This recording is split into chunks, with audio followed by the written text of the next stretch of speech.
The handshake, how to master the art of grinning and gripping when you're networking. At the next level, we train about 5,000 salespeople per year. And when we're working on networking skills and start to talk about the handshake, the room starts buzzing. Why is that? Because people remember bad handshakes, and your handshake typically is your first impression. A bad first impression is sometimes hard to come back from. So here are some tips on how to make a good first impression at an event with your handshake. Number one is be prepared to shake hands. When I'm at events, I try to keep my right hand free by holding my cell phone in my left hand. If I have a drink, I try to set it down and keep my right hand free. Number two is to give the other person the gift of your full attention when shaking their hand. I try to look them in the eye and smile when shaking their hand. If I'm sitting down and I get introduced to somebody, I stand up to shake their hand. Number three is to shake hands the right way. My sales manager told me the ideal handshake was web to web. The grip was firm and friendly, and there were 2 to 3 handshakes, and then you would let go. Number four is that timing matters when shaking hands. I try to shake hands when I get there, when I leave, or when I meet someone new. I try to avoid offering to shake someone's hand if they are talking to somebody else. Number five is to practice your handshake and get feedback, especially before you go to a networking event. It will make a big difference. My son Matthew got into the University of Notre Dame, and they held Admitted Student Day in Brentwood with the big brass at a local level from Notre Dame in attendance.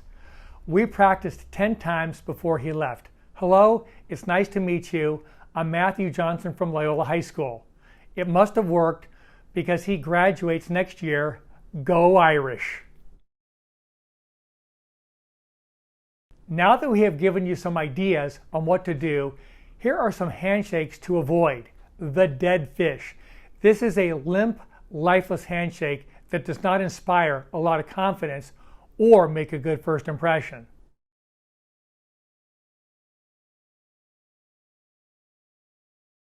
Then there's the vice grip. This is when the grip is not web to web and you grip with your fingers from the knuckles down.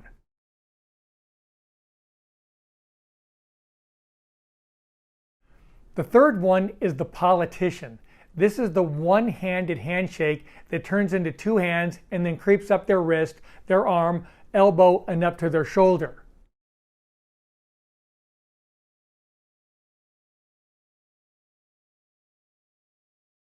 And the fourth one is the Terminator. This is a variation of the vice grip. It's web to web, but the tilt of the wrist rolls over and then down.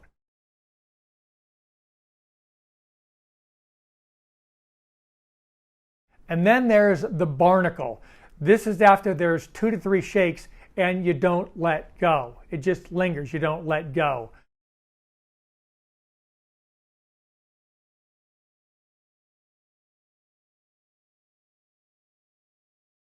Then there's the Queen of England. This is where you pinch their hand between your thumb and their fingers.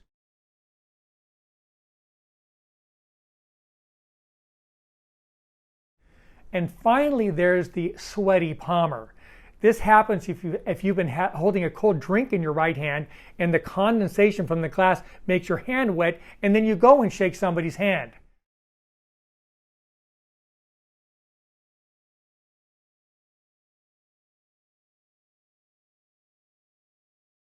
So for your own benefit, you may want to avoid shaking anyone's hand at a networking event with any of these handshakes. There are also times at a networking event where you are shaking hands with someone you just met and for whatever reason, you just didn't get it right. It wasn't web to web. It's okay to ask for a handshake redo to get it right. This solidifies a positive first impression. What to do? A strong handshake will show that you are confident and self-assured. Practice your handshake and get feedback to make sure that you're doing it the right way. The time is now.